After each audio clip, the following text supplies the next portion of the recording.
What's up, Chicklets? It's your boy Chicken back once again with another reaction video. This time we're checking out more Hogwarts Legacy. Man, the game looks really fun, looks really good. Open world. This video is gonna show us, I guess it's gonna show us like how big the world really is and give us some more like kind of info about the game. Yeah, I'm very excited about it, man. It looks really cool. And yeah, I don't want to waste no time, so let's just jump into it. Check it out. Every time we get more information, the game looks even better. Now, sure, Bro, I just love the open world. I just love it.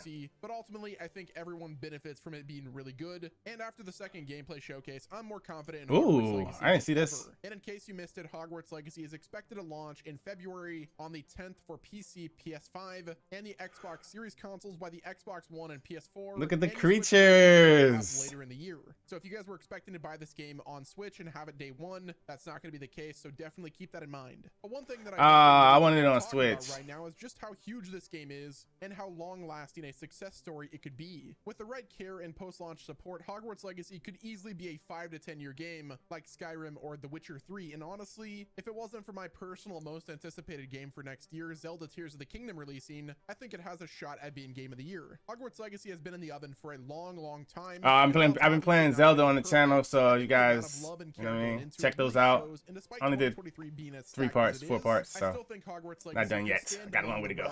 And be one of the biggest games of the year. While many gamers are usually hardwired to write off any major licensed video game, there have been some really good ones. Oh, check out my reaction to the Sorting Hat part where you can pick your houses. That the right team with a ton of passion could turn a movie into an incredible video game despite the bad reputation that licensed games tend to get. Granted, there has also been some total stink bombs of licensed game recently like Marvel's Avengers, but the point I'm getting at is that if a licensed game is done well and really handled with care and passion, it could easily turn into a runaway success thanks to the got a lot of material to work with, man. Books, movies, you know what I mean, all the characters and different things you got.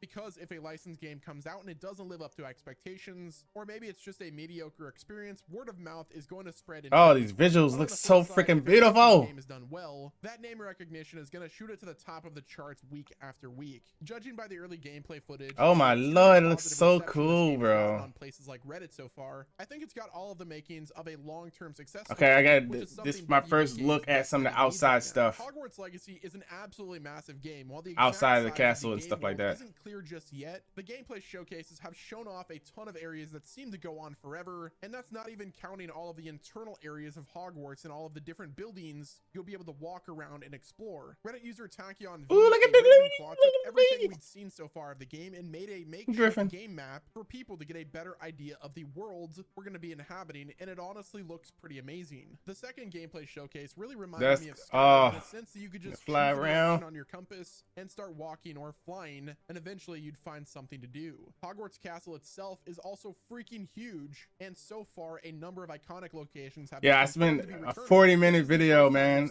on just the castle. With a AAA developer outside of like Minecraft mods, and the fact that we get to freely roam around it is probably never going to get old. According to earlygame.com, Hogwarts Legacy currently has 19 major points of interest, and the list is still growing. These points of interest include the Great Hall, the library, including the restricted section, the potions classroom, the charm classroom, the defense little cinematic scenes, classroom, the herbology classroom, common rooms for all 4 of the houses, a number of bathrooms, the room of requirement, which will serve as our personal hub throughout the experience, the owlry, the courtyard, the headmaster's office, and so many more. Avalanche did their best to recreate every. Bro, it's so much stuff he's showing in this video that I haven't seen from none of the other things I've seen.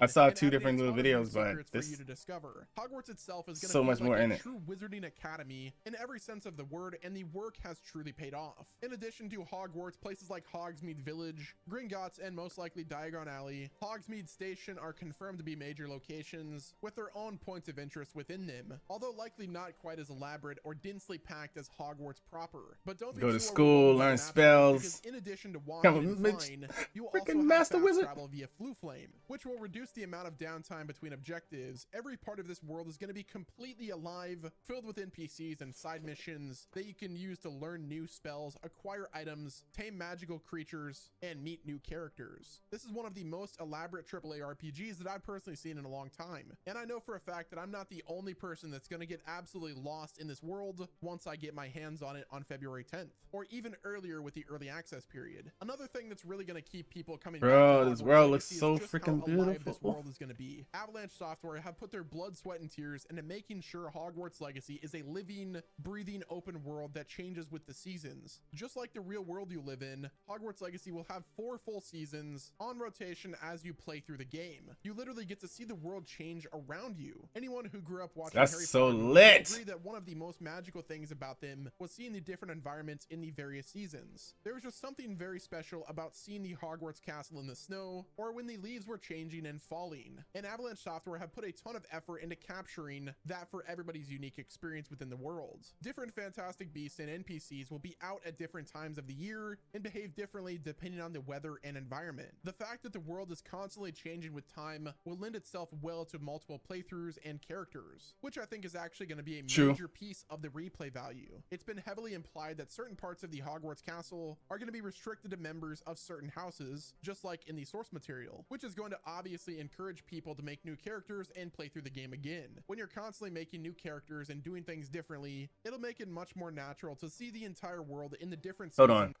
Like I said in the last one, man, like I don't know which house I want, and I don't know if I want to be I'm leaning towards Gryffindor just because it's my favorite color is red, and they got red, they sport red in their cloaks and stuff. But man, I was also, after I did the video, I was thinking like, man, maybe I'll do Hufflepuff, bro. Like, you know what I'm saying? Like, just, yeah, I don't know. We'll see. Since you'll be wandering around, adventuring over and over again. There will also be a number of possible endings for the main story that Oh, are just dependent on your levitated the choices throughout sword, main and threw it into side him. missions. Choices truly matter in Hogwarts Legacy, so it's not about what house you choose or how well you performed in class. You're gonna be able to make an impact on this world, and the choices you make throughout the experience will come back to face you down in I the love end. games It's like also believed that. That's certain what I houses will have want. access to exclusive quests, or perhaps have special abilities to make quests easier. Obviously, the house you choose isn't gonna be a cosmetic thing, but until we get our hands on the full game, it's impossible to know how much of an impact that choice is going to have. But hey, if that gives me more reason to play the game again, I am personally fine with that. Next up, let's talk about when the potential gameplay showcase 3 is going to happen. Obviously, we don't know if they're going to be doing a third gameplay showcase. The game is 2 months Oh, away, so it must have been another one that I to missed. another showcase. Okay, so yeah, somebody left a comment telling me to check out the a showcase. I was like, man, I did. I'm pretty sure I checked it out. But yeah, I guess I only saw one of the gameplay showcase. That was when the one where they basically just showed the castle. They was just going in detail, a lot of detail about the castle itself. So a lot of this material from this video probably came from that second gameplay showcase. So I'm definitely gonna check that one out. Anyways, continue. And they're gonna be doing a third one now. It's gonna be ramping up pretty soon. Whether or not it's gonna happen sometime this week, They had or different even color sometime next griffins. month, it's hard saying. But what I will say is that next month we can almost guarantee that the launch trailer will happen, especially since the game releases early February. It only makes sense for January to be a big month for Hogwarts Legacy, and I cannot wait to cover all of the news whenever it happens. All right, we're gonna end this video that I'm watching here. It's by West Nemo. I will leave a link in the description section below so you can check out the full video. Yeah, world looks nice, man. You know what I mean? I'm assuming this is like I said, a big part of the second showcase. That is what they got a lot of this footage from. Yeah, this video definitely made me way more excited about the game, even though I was already excited about it. This video made me way more excited. It's all the little different things they showed about the teacher in the classroom and them standing off on the table about to have a little showdown scene. Get to see a little bit more about that element of the game, and then, you know, just having making choices that affect the game as you go along, and you know what I mean, like having consequences to your choices. I love that. Man, and then the griffins flying on them and the brooms flying on that or whatever, like just flying around in general is just gonna be cool. Having these wand battles, you know what I'm saying, floating swords up, and then of course we got to see a lot more of the world, you know what I mean, outside of the castle in this video. And yeah, it looks cool, man. This looks really fun. Looking forward to this game, bro. I'm looking forward to this game. Leave some comments in this comment section below. Let me know what to check out next. I'm still playing Pokemon. I'm about to go battle the Elite Four. I've been, you know what I mean, I've been putting it off a little, not gonna lie, I'm a little nervous. I'm trying to, you know what I'm saying, do it my first try, hopefully. I can do it all, you know, and beat them all on my first try and not be OP or whatever. But anyways, so yeah. Let me know, man, what to check out next. And I'll see you guys next time.